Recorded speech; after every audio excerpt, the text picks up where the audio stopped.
So, a subject that I've been talking about time after time again in many of my previous videos for the past month and a half to 2 months has has finally come to light in a New York Post article regarding the NBA owners and investors wondering where all the money that the NBA is sending to the WNBA is going and why they're still not getting any profit in return.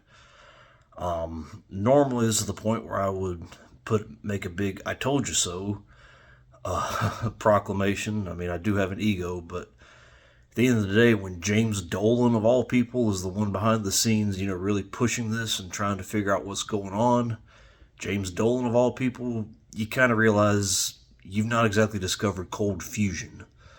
That's a question I'd wondered for a long time. How long can the NBA continue to subsidize and just pour money with no return in sight into the WNBA before the NBA and all their owners and everybody that has a financial stake in the league that's paying this money?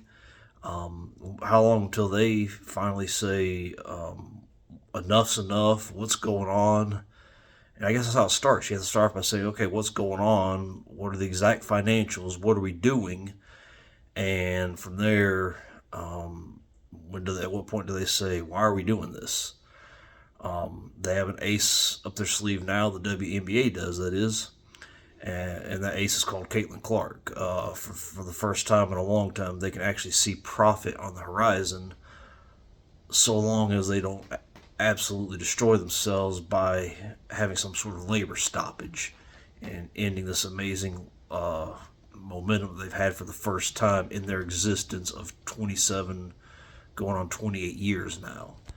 But yeah, I always wondered that because I remember there was an interview where Adam Silver stated that the WNBA has never turned a profit. This was a few years ago, probably around the 25-year mark of the league. May have been more recently, maybe longer ago, but somewhere in that area. Because I know the WNBA players are like, how come of the revenue that's brought into the WNBA, how come we don't get anywhere close to as much of a percentage of this revenue as NBA players do? And Adam Silver had to basically explain to them what most of us knew, which is that the WNBA operates at a loss most of the time, and it turns out most of the time, it turns out to be all of the time.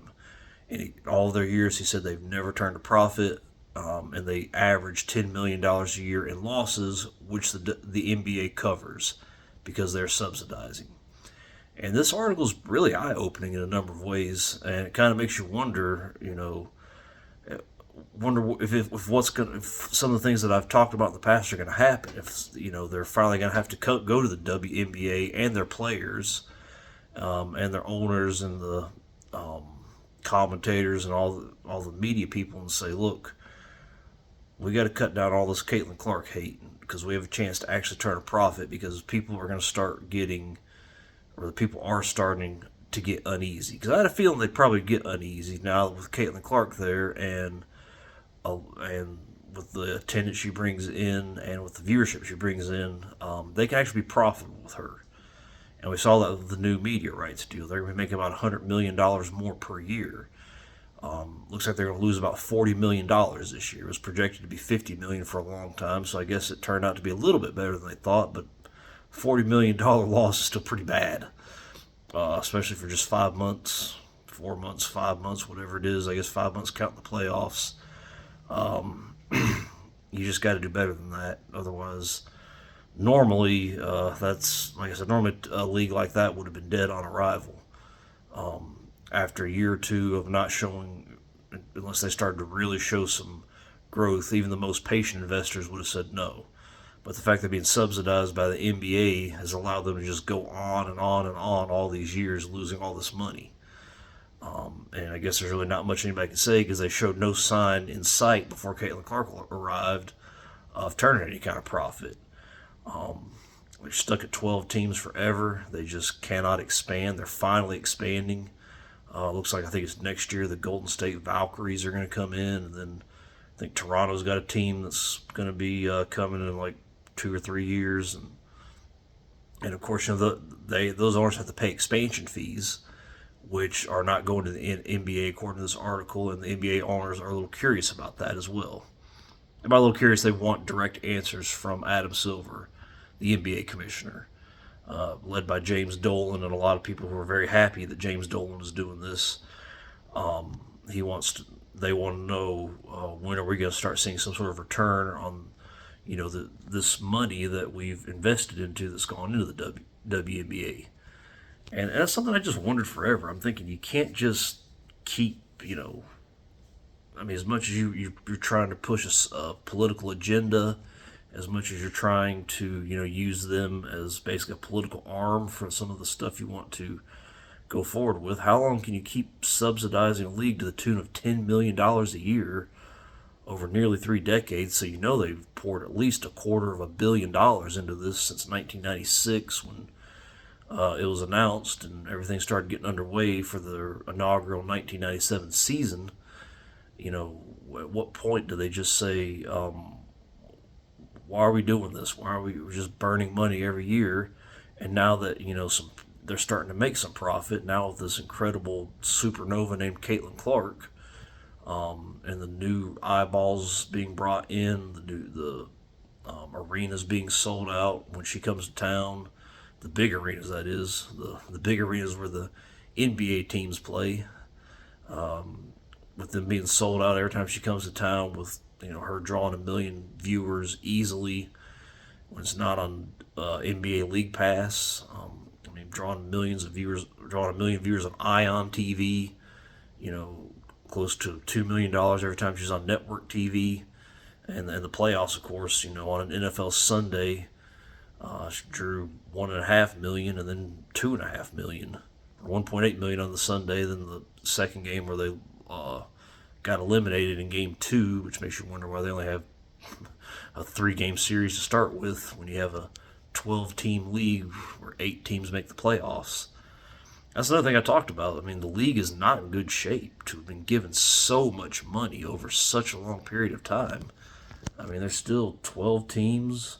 Like I said, many of them play in very small arenas. Washington, Dallas, and Atlanta, their normal arena that they play in was anywhere from 33 to 5,000 people. That's not good. That's not going to draw a lot of people. You got there's high school teams in this country that draw better than that. The Connecticut Sun, one of the more successful franchises over the past, at least as far as on the court, over the past 8 or so years. I mean, they play in basically a 9,000 seat arena that's rarely ever sold out. The Minnesota Lynx, they're going to a decisive Game 5. This, if they win, if they upset the New York Liberty, this will be their 5th championship since 2011, I think.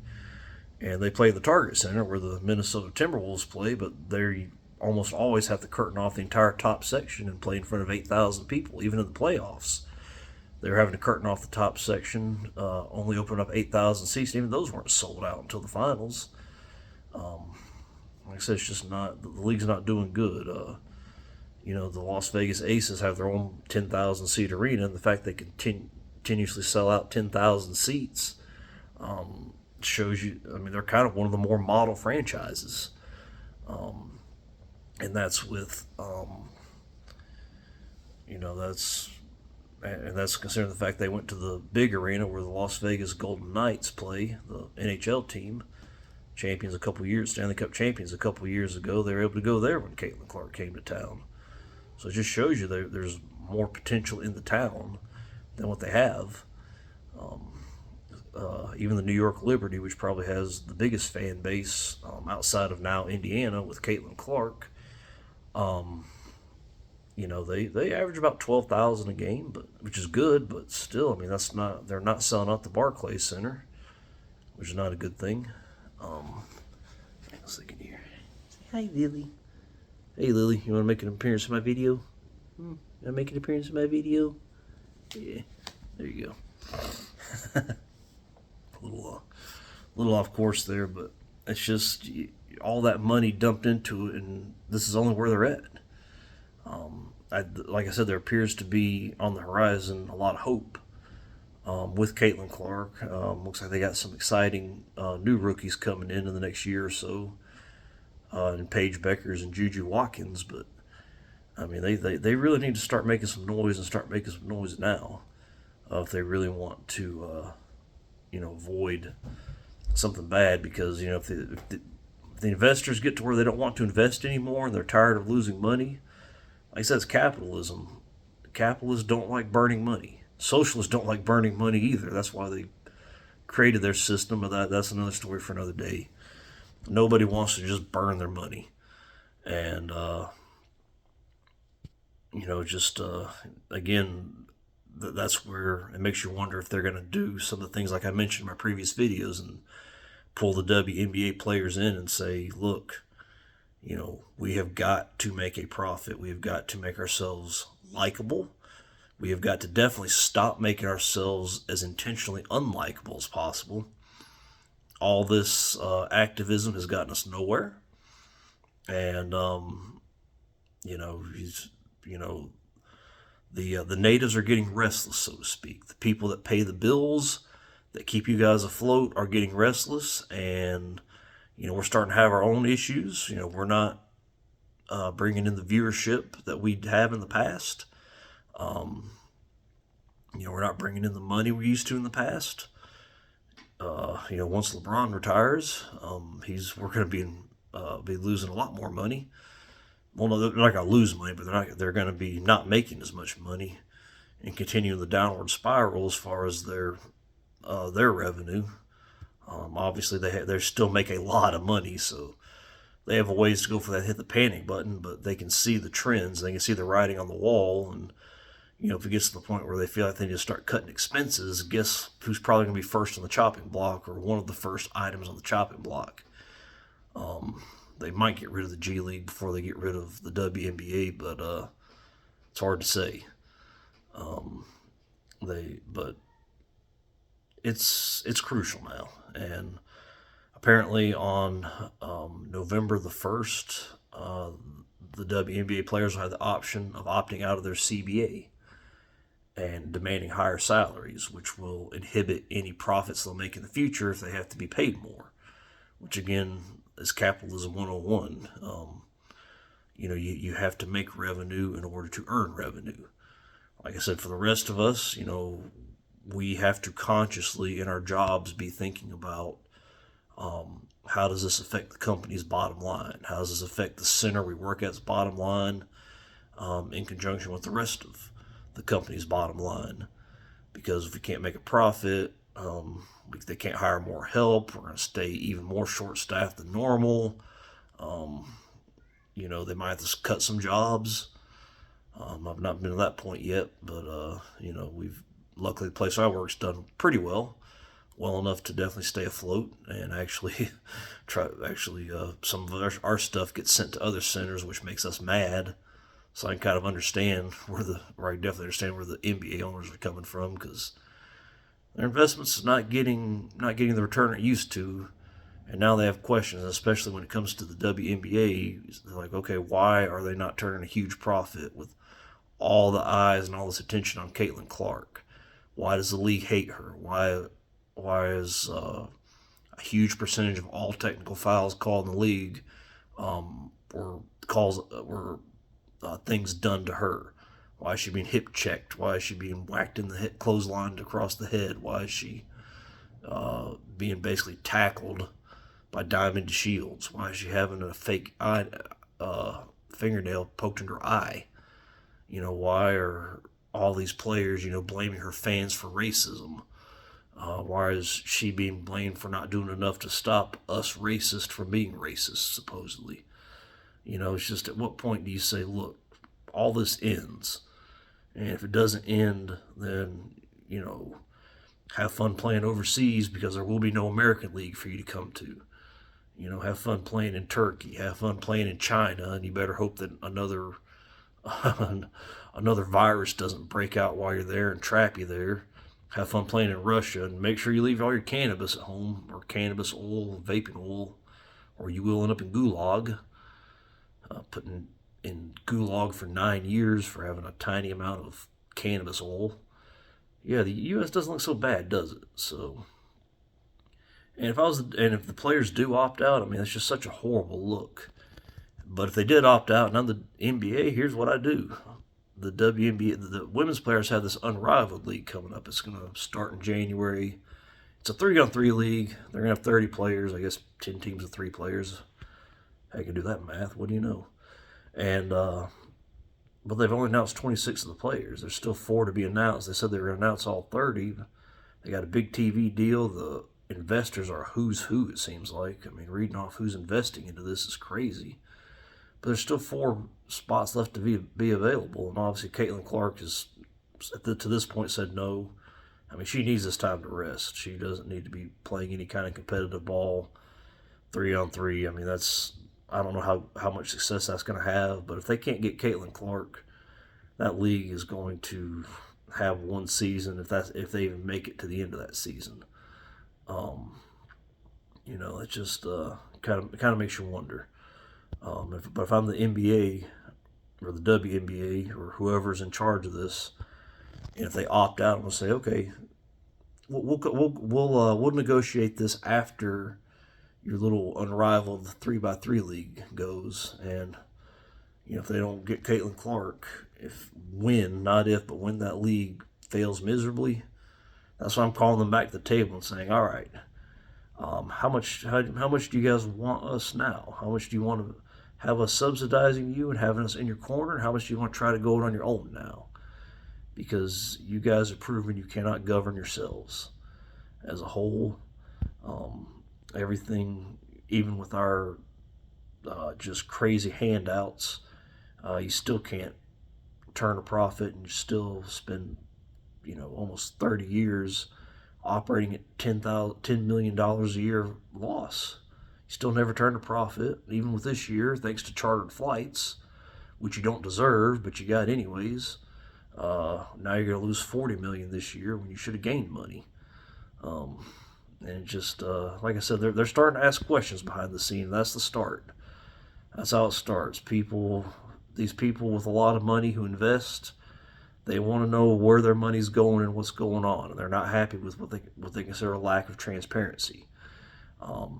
The NBA had a statement saying that they're transparent about all of their financial gains and losses, as well as the WNBA's financial gains and losses. But somebody came out and said, one of the team executives said that they lump them all together, which means that the NBA is able to easily absorb those losses from the WNBA, and you can't really tell exactly how much they're losing.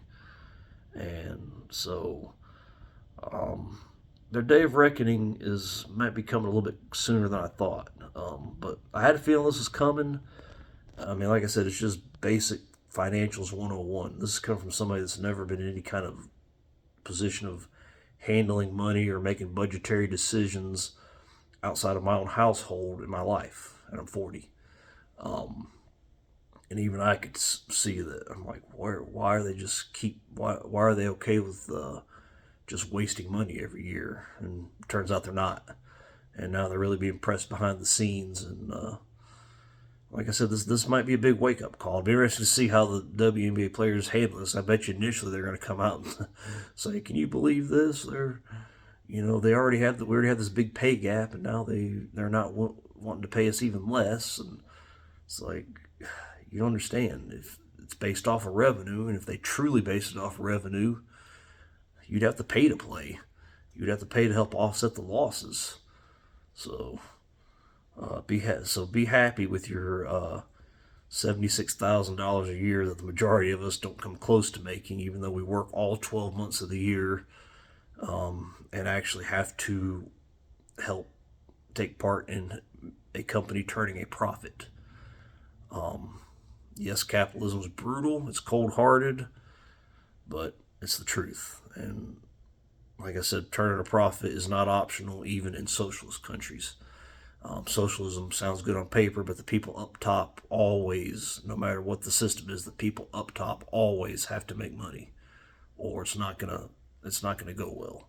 It's gonna be stopped if they can't make money. When in doubt with anything, always follow the money. I was told that from a young age. by my parents, and they were absolutely correct. Any question I ever had as to why a company does this, why this person does that, or whatever, follow the money, you'll be taken right to the answer. So, yeah, the questions I asked looks like they are being asked behind the scenes as well. I always wondered that.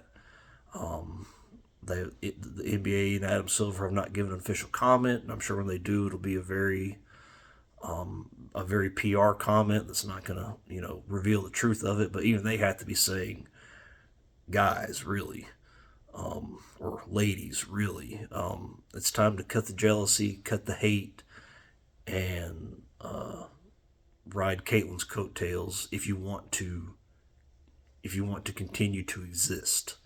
Was that they say the Terminator? Come with me if you want to live. Well, that's what Caitlin Clark's saying to them right now. So, be interesting to see. I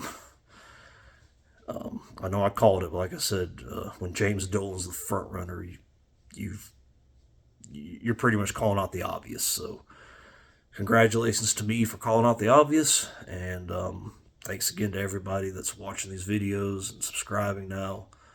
Don't hesitate to continue to subscribe. Thank you guys from the bottom of my heart, and I'll talk to you later.